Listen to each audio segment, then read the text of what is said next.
If you have ever struggled with cakey makeup, your skin looks dry, your makeup feels tight, it's sitting heavy on your face, this is the video for you because I am here with 5 tips and tricks to avoid cakey makeup and have your makeup looking and feeling smooth like your skin, but the best possible skin that you have, and just really elevating your makeup game. So if that's what you're into, you are in the right spot. Let's just go ahead and dive in.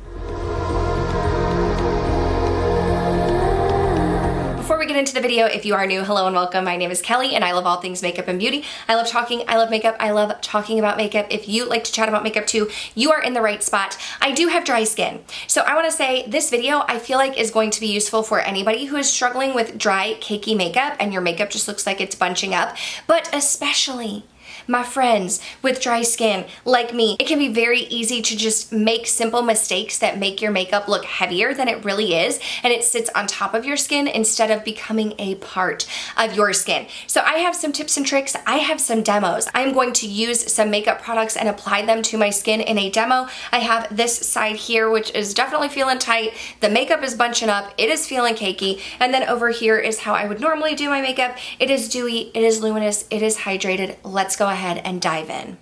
Friends, we're gonna start from the top, okay? If you want your makeup to look good, you have to first take care of your skin. It does not matter if you have normal skin, oily, dry, combo, whatever your skin type is, you need to be taking care of it and following a proper skincare routine that is going to hydrate and prep your skin for makeup. I did a whole video not too long ago about some like dry skin secrets, some tips and tricks that I learned along the way that really helped elevate my makeup game. But one of them that I want to share with you is implementing a hydrating toner.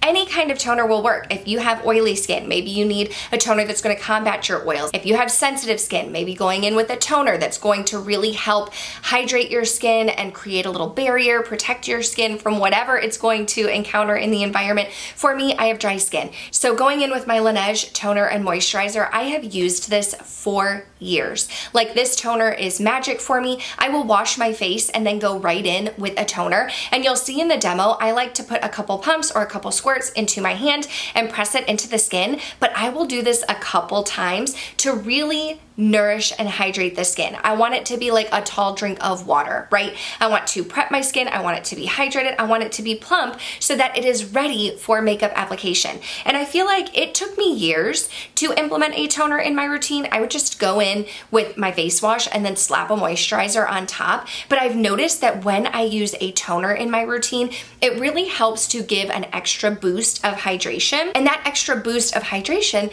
then makes my skin look better, which makes my makeup look better. You can even go one step further and get some kind of serum, whether it's a hydrating serum. This one is the Peach and Lily Glass Skin Refining Serum to give a little extra glow, but taking a toner and a serum and implementing that into your routine after you've cleansed your face but before you've moisturized will really help prep your skin. And when your skin is prepped and hydrated, it's going to be easier for your makeup application to be flawless. So tip number 1, get yourself a good toner and serum, apply that after you wash your face and before you moisturize, and it's really going to change the game for your actual skin texture. Tip number 2 is get yourself a good primer. Get yourself a good primer. You are going to see on the left side of my face is the side where I didn't follow these tips and tricks. We have more of a heavier makeup look, cakey makeup. And then on the right side of my face, I am following all of these tips. My face looks hydrated and dewy and luminous, and my makeup just looks great. So over here on the left side of my face, I didn't even put a primer. I washed my face, I went in with my normal moisturizer, and then I slapped foundation right on top.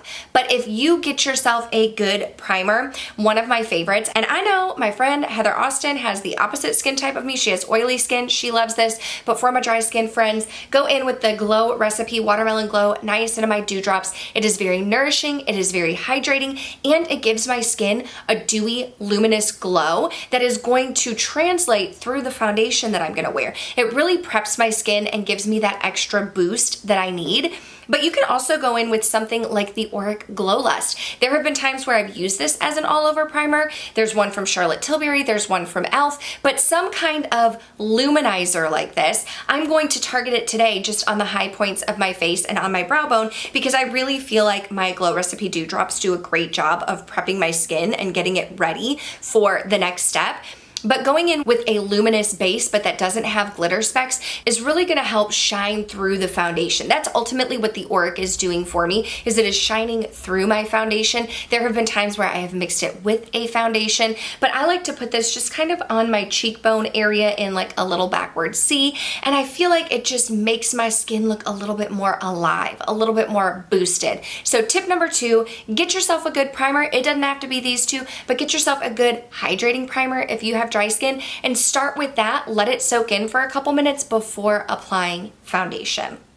Now, tip number 3 has to do with foundations. Not only the foundation that you choose, but foundation application. And I do want to say that while I am doing the left side of my face and trying to show you a cakey makeup look, I don't have any matte foundations in my collection. That's not my personal preference. It's not very good for my skin type. So the foundation that I chose for the left side of my face is the Juvia's Place I Am Magic Natural Radiance Foundation. Notice it still has the word radiance in here. It's not a flat matte, but I do find this to be more of a full coverage foundation. So that's why I chose to go in with this one today, because it does feel a little bit heavier on my skin. But tip number 3, when you are going in with a foundation, listen, you may not want to look like a glass slipper. I personally do. I want to be glassy and shiny and all of the things, and sparkle and glimmer and glow. You may not want to. You don't have to go in with a dewy foundation or one that's going to give you a glossy look, but if you look for some kind of satin foundation or foundation that says that it's going to give you a natural finish. I love the Giorgio Armani Luminous Silk. I have raved about this for years because it really does give me a silky effect on the skin. It's not going to be too dewy and too luminous. It's not going to be sticky or heavy on the skin, but it does give my skin like that silky look that I really appreciate. Anything though that has like a natural finish or a satin finish or even a dewy or luminous finish is going to help combat some of that cakey look and feel, but also the way that you apply the makeup is going to have a big effect. So you will see that in the demo with Juvia's Place, I went in with a foundation brush. I was using the BK Beauty 109, and a foundation brush is going to give you more coverage. It's gonna be a little bit more full coverage. It's not going to soak up the product, and it's really going to spread everything out. Now, if you're someone who's looking for more coverage, if you're looking for more full coverage, if you're trying to combat oil and radiance, a brush application is a great way to go. But for those of you like me who have dry skin, you want a little bit more of a dewy, luminous effect, I recommend a sponge. And in my video, I am using the Singe Beauty sponge, but I take a damp sponge, I spray it with some Fix Plus, I use that to apply my foundation, I use that to apply my concealer, I use that to apply my powder. Using a sponge is going to give you a little bit more of a lighter finish, but it's also going to give you a little bit more of a dewy, glowy, luminous look, and it's not going to be such a flat matte. So tip number 3, choose a foundation that is more of the satin, luminous type of finish, and if you want to go one step further, choose a sponge over a foundation brush. Tip number 3 has to do with powder. Disclaimer, I'm using the Givenchy Prism Libre and I love this powder. I think it is a great powder, but my tip has to do with where you apply your powder and how you apply your powder. So on the left side of my face, I used a brush first underneath my eye where I had some concealer, and then I took a puff and a brush and really pressed powder into the left side of my face, and I put it all over my face. Now, it did set my face down. There is no tackiness, but there's also no dew. It killed any of the dew that I had in my skin. If I had any dry patches at the moment, setting the powder all over my face with a puff or a brush is really going to accentuate that. You can see that in my nose crease here, and it would be worse as the day went on, where the powder is going to collect and sit, and it's going to look like it is sitting on top of my face. But on the right side of my face, again, I took my sponge, but I just set underneath my eye. The rest of my face doesn't feel sticky. It doesn't feel tacky. It doesn't feel like it's going to transfer, but I don't feel the need to set my whole face. Setting underneath my eye and setting where my forehead wrinkles are deeper really does the job for me. I don't feel the need to set all over my face, and when I'm not setting all over my face, I'm not killing the shine that I have. I still want my concealer to stick. I want my lines to be matte and flat and not accentuate any wrinkles that I have, but I don't need to set all over the face. So I am not saying that this powder is bad. I love this powder. I think it's great. If you are struggling with dry patches, if you go in with either the Hourglass Translucent Veil Powder, that is one of my favorites, or even this one from the drugstore. This is the e.l.f. Halo Glow Setting Powder. It's very finely milled, it's thin, and that really helps to set what I want to set without actually caking up and sitting on top of my skin. So tip number 4, only powder necessary areas. Powder where you're afraid of creasing, powder where you get a little oily, but don't take a big puff and press powder into your skin. The days of baking are over. Let's leave that in the past and just set where you need to set and then move on. That brings us to tip number 5.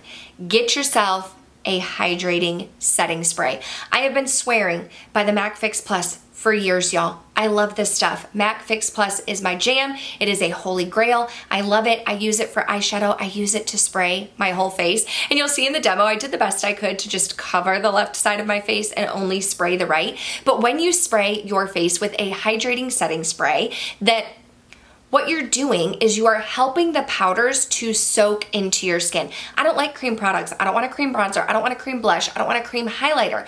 But when I take all of these powders and put them on my face, it can easily look dry and cakey and heavy. So taking a setting spray and spraying my face is going to melt those powders into my skin.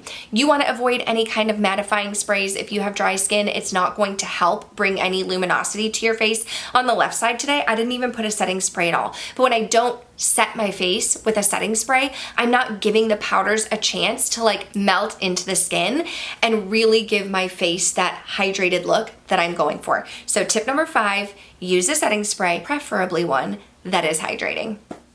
I'm gonna go ahead and insert some clips here of what my face is looking like. I'm not leaving this makeup on all day, okay? So these are clips from right after I applied it, and I even put some lip gloss on the right side of my lips for like dramatic effect, and I popped a shimmer on the inner corner on the right side. But you can see the left side of my face, it is drier. The powder is kind of sticking to some areas on my face, and it just feels heavier. Like I can't wait to wash it off. While the right side of my face is luminous, it's glowy, it's dewy, and I did highlight over here, y'all. I highlighted on the left side of my face, but you can see that when I sprayed my face with Fix Plus, my highlighter became even more dramatic and glowy and luminous, and I just feel like the right side of my face overall looks better. So I hope that you find these 5 tips helpful. Cakey makeup has happened to the best of us. It does not mean that your products are bad. It does not mean that you are bad at makeup, but if you follow these tips, they should help you create a more glowy, dewy, luminous look. And it doesn't even have to be shiny and shimmery, okay? Take out the highlighter, take out the extra primer that's gonna give you the luminosity, and just make sure you're prepping your skin and using products that are tailored to your specific skin type.